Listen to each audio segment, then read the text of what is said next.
안녕하세요. 맥키네 지혜투자클럽입니다. HLB 오늘 수급상으로는 외국인 쪽에서 75억, 프로그램 쪽에서 11만 주 넘게 일단 매수세가 들어왔습니다. 이동평균선 5일 이동평균선 회복 직전에 와 있고요. 추세지표인 파라볼릭은 이제 지난주부터 일단 상승 추세에 전환되어 있는 상태입니다. 항서제약과의 협업 관련되는 부분 의미에 대해서 한번 살펴보도록 하겠습니다. 오늘 이제 매크로 변수에서는 환율이 많이 좀 빠졌죠. 최근에 이제 관세 관련되는 부분 우려로 1,500원이 넘는다 이러다가 이제 1,400원대 초반까지 일단 떨어지면서 이 코스피 그다음에 특히 이제 코스닥이 700선을 회복을 했습니다. 그리고 아시아 증시도 보시게 되면 중국, 일본, 홍콩, 대만, 인도, 말레이시아, 인도네시아 다 일단 상승 흐름을 전반적으로 좀 하는 모습이었죠. 그래서 매크로 변수가 좀 영향을 좀 많이 받고 있는 가운데 이 환율 차트를 잠깐 한번 살펴보면요. 이 환율에서 최근에 이제 전 고점이 뚫렸다. 이제 작년 12월달 이제 겸용 관련되는 부분으로 1,486원. 여기를 최근에 이제 4월 9일날, 그러니까 4월 10일부터 올라갔기 때문에 이때 이제 장중에 넘어가면서 뚫리는 듯 모습을 보다가 이제 급격하게 보시면 환율이 안정화되고 있죠. 그래서 이런 부분들이 시장 영향에도 그대로 일단 주는 모습이고요. 시장 전체적으로 보게 되면 아직 이제 외국인이 현 선물에서는 매도를 하고 있습니다. 근데 이제 개인들이라든지 특히 연기금은 계속 일단 작년 말부터 시장에서 꾸준히 매수를 해주고 있는 상황이죠. 그래서 오늘도 보면 코스피가 코스닥 대비해서 2배 이상, 코스닥 같은 경우에도 상승 종목 수가 4배 이상 상승 흐름이 많은 어떤 흐름들이 지난주에 이어서 오늘도 좀 이어졌다 이렇게 봐야 될 거고요. 그 다음에 이제 코스닥 쪽에서 이제 시가총액 상위 쪽에서 보시게 되면 알테오젠이 바이오 쪽 보면 3%, 그 다음에 HLB는 강보합권이고 휴젤 같은 경우에도 1%, 클래시스 0.16%, 지난주 이제 펩트론이 상한가 갔다가 오늘은 이제 강보합권, 그 다음에 파마리서치도 강보합권, 리가켄 바이오는 좀 빠졌죠. 그 다음에 코롱티슈진도 1.88, 삼천당제약이 1.33, ABL 바이오가 11%. 그러고 보면 이제 상위에 15개 쪽에서 바이오에 관련되는 회사들이 지금 거의 10개입니다. 그러니까 거의 압도적으로 코스닥에서 지금 바이오 관련되는 부분들은 견조한 흐름을 보여주고 있는데 유독 이제 HLB는 수급의 영향들을 아직도 이 4월 달에 급락할 때도 상대적으로 그렇게 많이 빠진 게 아니고 그러니까 3월 달에 이미 빠졌기 때문에 하한가까지 갔다가 반등 이후에 이제 시장의 어떤 플랫형으로 지지하고 있다가 좀 빠졌다가 시장이 반등할 때는 좀 참여 못하는 마이너스 베타 개수를 여전히 이번에도 좀 보여주고 있는 어떤 상황이죠. 근데 수급 흐름에서 보면 최근에 이제 기관들이 사고 외국인들이 좀 파는 흐름을 보였는데요. 오늘은 외국인들이 75억 정도 매수를 하고 기관 쪽에서는 53억 매도를 하는 모습을 보였습니다. 그래서 밑에 이제 보조 지표에서 보시게 되면 기간 보유량이 4월달 3월 말부터는 계속 이제 매수를 하다가 최근에 조금 이제 좀 주춤하고 있는 상황이고 외국인 매도는 이제 3월달 중순부터 계속 매도를 하다가 다시 좀 매수를 소폭하는 아직은 이제 이 수급 관련되는 부분들이 아직 정상적인 어떤 흐름을 보여주지 않는 상태에서 오늘 같은 경우에는 이제 주말에 나왔다 브리스톨 마이어스케어와 옵티보의 여보의 옵티보 관련되는 간암 영향 이런 것들이 이제 장 초반에 영향을 받으면서 분봉상으로는 아침에 이제 갭다운 하는 것을 프리마켓에서는 5만원 밑간까지 떨어졌다가 이제 9시 되면서는 이제 이런 부분들이 장전에 어느 정도 하고 바로 이제 일단 양봉 흐름을 보면서 11시 21분에는 53,300원대까지 올라가면서 몸통이 길지는 않습니다. 일단 양봉을 보여줬다가 이후에 이제 오장 12시 넘어가면서 이제 거래량을 다시 또 줄이면서 2시 이후에 이제 종가 관리 흐름에서 많이 밀리지 않고 이제 3시 반 정규장 마칠 때는 51,800원, 그래서 500원 정도 올라가서 1% 정도 안 되는 강보합권 정도 이렇게 좀 유지를 하고 있다가 애프터마켓에서도 대동한 예, 흐름을 일단은 전반적으로 좀 보여줬다고 봐야 될 거고요. 그 다음에 이제 이 공매도 창구 쪽에 외국인 관련해서 JP모건이나 골드만삭스라든지 CLSA 정권에서 이제 일단 매수를 하는데, 밑단에서 일단 매수를 하는 것은 공매도 정보가 많은 입장에서는 이제 이런 부분들이 차익 매수로, 그러니까 한 매수를 하게 되면 공매도의 실현 관련되는 부분으로 뭐 양봉이 만들어져서 뭐 그런 어떤 부분의 매수일 수도 있고요. 그래서 거래량이 늘면서 올라가면서 하는 이제 커버링, 아니면 급격하게 올라가서 손절매를 치는 숏스퀴즈 관련되는 부분에서 지금 어떤 흐름들은 거래량이 늘지 않기 때문에 한매수 흐름으로 이제 뭐 볼 수도 있는 어떤 성향의 수급이다, 이렇게 좀 이해를 하시면 될 것 같고요. 그래서 전반적으로 지금 시장 대비해서 4월달 대비해서는 굉장히 좀 부진한 흐름들을 보여주고 있습니다. 다른 바이오주에 비해서도 거래량이라든지 상승폭이 좀 떨어지고 있는 부분들이 있는데요. 요거 이제 리서브미션 관련되는 일정들이 명확해지면 이 부분들이 이제 뭐 극복될 수 있는 어떤 부분들이고, 이후에 이제 모멘텀은 결국 리서브미션을 넣게 되면 2달 가량 리뷰를 하는 클래스 1이냐, 6개월 정도가 걸려서 다시 한번 재실사를 해야 되는 C2가 나오느냐, 이 부분들이 일단 이후에는 가장 중기 모멘텀에서는 뭐 중요하다, 이렇게 볼 수 있는 내용이다, 이렇게 봐야 되겠죠.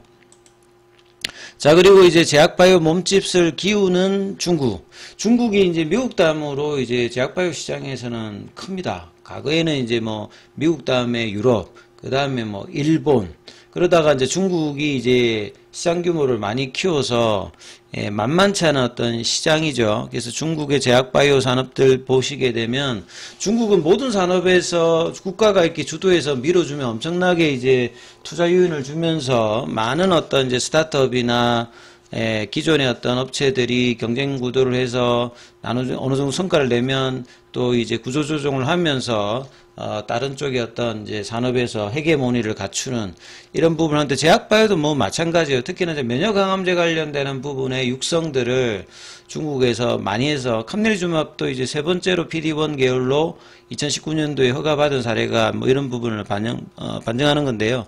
활발한 기술 거래, 그러니까 중국의 R&D 관련되는 부분을 무시할 수가 없습니다. 그러니까 항서제약도 최근에 굉장히 활발한 이 R&D를 2024년도부터 본격화해서 올해도 벌써 뭐 독일 머크나 미국 머크사에서 이 라이센스 아웃 규모로 가장 큰 규모를 최근에 항서제약이 한 바가 있죠. 2조 이상의 흐름. 그리고 임상 활동은 전 세계에서 가장 이제 임상이 활발합니다. 그러니까 임상 비용 자체가 낮은 요인도 있고요. 그만큼 이제 임상을 원활하게 할 수 있는, 그러니까 인구수가 많다 보니까 이런 어떤 이점들을 가지고 있는 중국이죠. 그래서 중국의 제약바이오 기업들이 글로벌 빅파마 수준으로 성장하고 있다. 탑 50 매출의 건에도 보면 중국 기업들이 한 3개 정도가 포함되어 있습니다. 항서제약도 이제 한 30, 41위 정도로 포함되어 있는 부분이고요. R&D 순위로는 보면 8위 정도. 중국과 인접하는 우리 기업에게는 위기와 기회가 공존된다. 지난해 중국 제약바이오 70건 이상의 글로벌 M&A 기술 이전 체결했죠. 그러니까 한국보다 규모가 더 크다라고 일단 봐야 됩니다. 전체 거래 73건 중 해외 기업, 특히나 빅파마가 중국 기술 관련해서 도입하는 아웃바운드 거래가 71건입니다. 그러니까 굉장히 빅파마에서도 중국의 어떤 R&D 관련되는 부분들을 인정해주고 있다. 로슈 같은 경우에도 이노벤트로부터 폐암신약 후보를 1조 4,600억에 사들였다. 그 다음에 이제 머크 관련 경우에도 한소제약은 이제 항서제약의 이제 부인이죠. 순표효양의 부인이 이제 홍콩 쪽에 이제 상장되어서 하는 회사입니다. 여기 이제 한소제약으로부터 경구형 GLP-1 신약 후보 물질을 여기도 보면 2조 9천억 달러에 뭐 도입을 했다. 그래서 세계 10대 글로벌 빅파마가 5천만 달러면 이제 한 700억 이상 정도의 선급금. 이 선급금 규모도 이게 작은 건 아니죠. 사들인 신약 후보 물질 중에서 중국산이 31%다. 중국의 어떤 이 속도 있는 이런 흐름들은 절대로 무시를 못합니다. 그러니까 2020년 이후부터 굉장히 증가한 부분이고, 그만큼 중국 정부가 이 산업에 대해서도 많이 이제 지금 밀고 있다 이렇게 봐야 되겠죠. 그래서 이런 경쟁력이 원인이 되는 게 활발한 임상이죠. 항서제약 같은 경우에도 리보세라님만 관련된 임상만 100개 이상이 되니까요. 그래서 중국 그 제약이라든지 바이오 기업들이 전체 글로벌 임상의 30%에 해당되는 1600건. 그럼 전 세계로 뭐 하고 있는 임상 이거 3배로 계산하면 거의 뭐 한 5000건 정도가 진행되고 있는 것 중에서 이 정도가 중국 건이다 이 말이겠죠. 그래서 미국 정도의 어떤 수준하고도 비슷하다. 미국이 한 1920건 정도를 한다라고 하면 중국의 이런 투자는 어마어마하다라고 일단 봐야 되겠죠. 그래서 중국 제약 바이오는 효능 측면에서도 경쟁력을 가지고 있다. 작년에 제가 이 부분을 여러 번 말씀드렸는데 아케소가 개발해서 중국 쪽에서 임상에 문제 했지만 이 키트루다 대비해서 PFS 값이 높은 폐암 치료제 이번에 심학 관련되는 부분이 나오면서 미국에서 나스닥에서 10배 이상 단기간에 올라가는 흐름을 좀 보였거든요. 그래서 이제 뭐 중국만 임상하면 안 된다 이래서 이제 타 지역 미국 쪽에서 임상을 추가로 하면서 보완을 하고 있지만 중국 바이오의 이제 이런 부분들은 분명히 경쟁력이 좀 있는 상황입니다. 그래서 이런 어떤 흐름들이 국내에서도 이제 기회로 작용할 수 있는 거죠. 왜냐하면 전 세계 두 번째 시장입니다. 전 세계에서 40% 이상이 미국 시장이고 그 다음 시장이 중국 시장이거든요. 이 규모 자체가 480조다. 그래서 이제 HLB의 리보세라닙 같은 경우에도 본래는 리보세라닙이 이제 폴첸 박사의 어드벤첸 연구소에서 제일 처음에 이제 판권을 가져간 데는 항서제약입니다.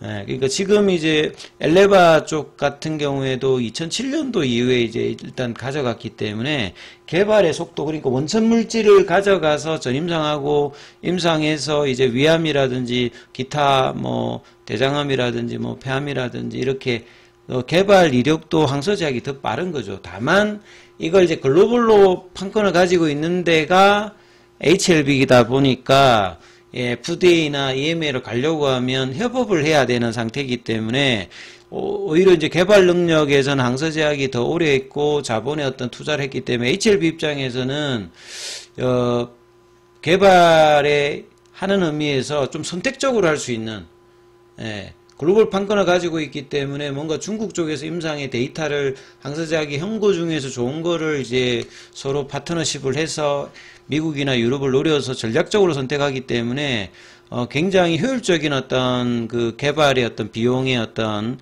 그 항서제약이 이제 하고 있는 부분들을 이용할 수 있는 부분이고 결국은 이제 글로벌 판권을 가지고 있습니다만 리보세라닙이 있어야지만 이 감넬리주막 같은 경우는 효과를 보일 수 있는 암저응증 관련되는 부분이 많기 때문에 결국 이제 협업을 해야 되고 이것을 항서제약이 앞서 영상에도 말씀드렸습니다. 단순히 라이센스 아웃 형태는 한계가 분명히 있기 때문에 자기 제품을 분명히 이제 허가를 통해서 넘어가는 것도 항서제약의 한 축이기 때문에 두 번의 CRL을 받았던 입장의 항서제약은 이 부분들에 대해서 심각함을 이번 3월 달에 이제